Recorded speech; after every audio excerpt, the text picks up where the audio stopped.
Good afternoon.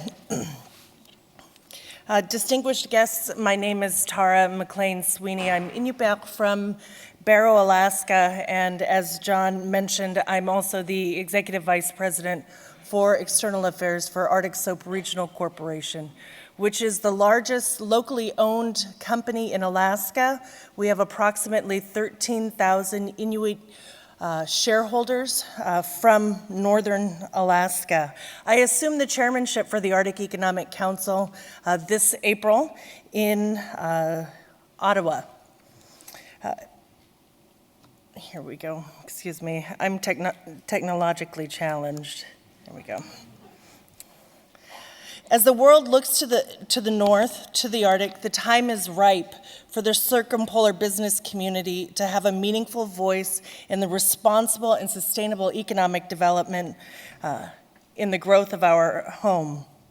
Through many years of discussion and negotiations, the Arctic Council formalized the establishment of the Arctic Economic Council in 2014. It was a hallmark of the Canadian chairmanship.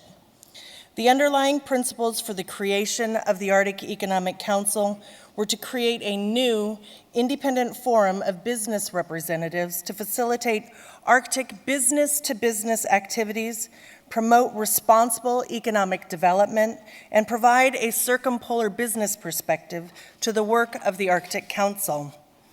Our inaugural meeting was held in September 2014 in Iqaluit, Nunavut, Canada. At that meeting, the delegates established the overarching themes and an executive committee. My colleague and Vice Chair Taro will provide more detail about the overarching themes later on in the presentation. The current assembly mirrors the makeup of the Arctic Council. There are 8 Arctic states, 6 indigenous organizations that include RIPON, the Gwich'in Council International, Arctic Athabascan Council, Sami Council, Aleut International Association, and the Inuit Circumpolar Council.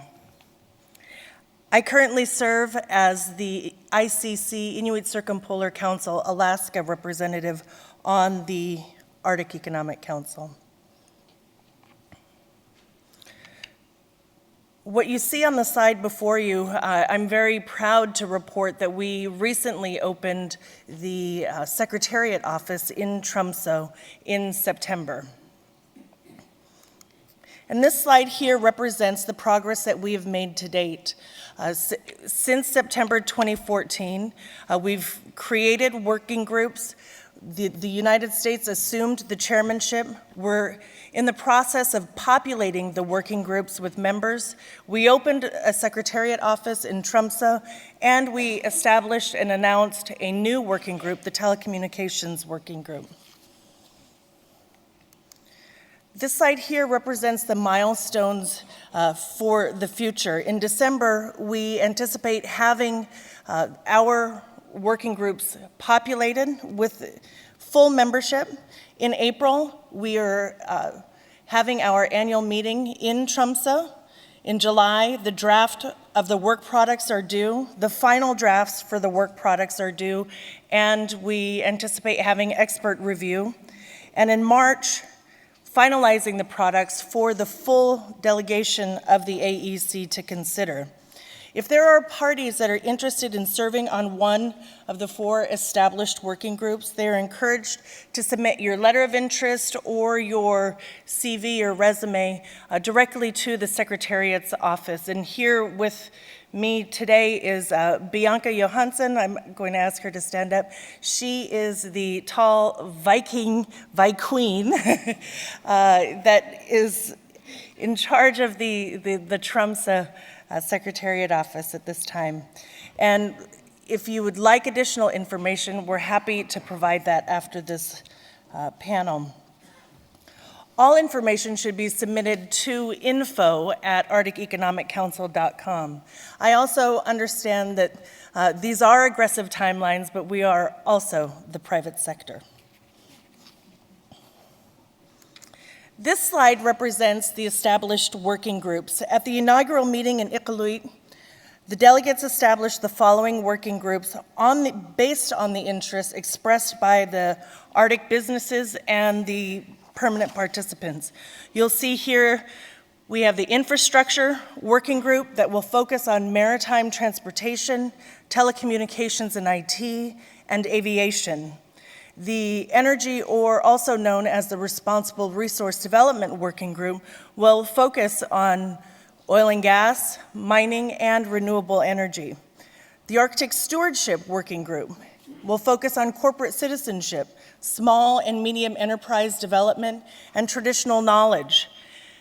In addition to those three, we have fishing, tourism, and human resource investment and capacity building. These are the established working groups. This slide here represents the active working groups.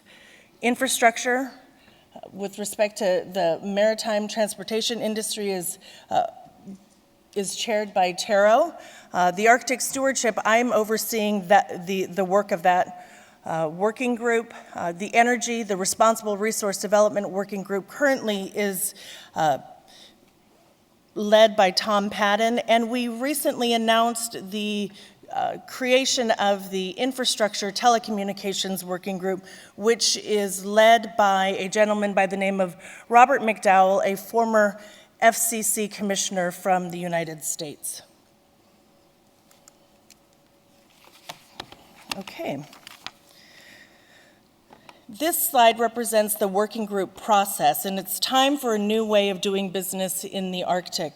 The focus of the working groups will be to analyze, incorporate, define, execute, and report. The working groups are a vehicle to developing the recommendations and providing guidance to policy, investment, and development organizations interested in doing business in the Arctic and providing a seat at the table for local Arctic voices.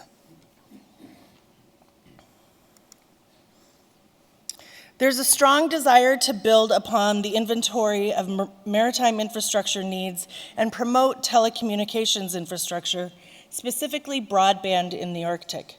This intersects nicely with the Arctic Council's goal for broadband in the Arctic, along with President Obama's broadband initiative and the priority identified by the Inuit Arctic Business Alliance.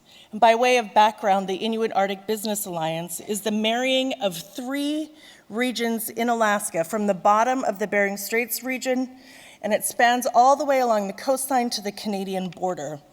These three regions are known as the Bering Straits region, Nana region, and Arctic Slope regions of Alaska.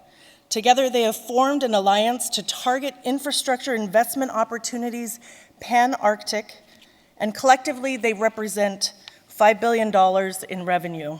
For Inuit, that represents significant economic strength.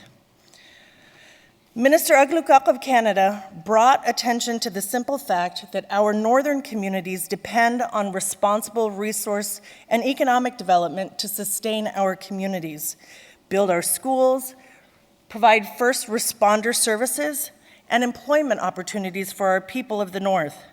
Therefore, the AEC will continue to carry that message east and west.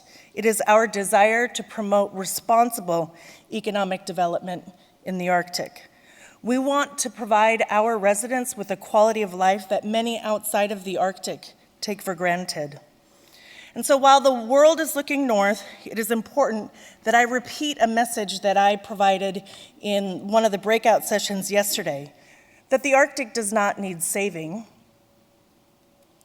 We need partners. We need genuine partners interested in a business relationship that not only provides a return on capital investment, but lifts up our communities.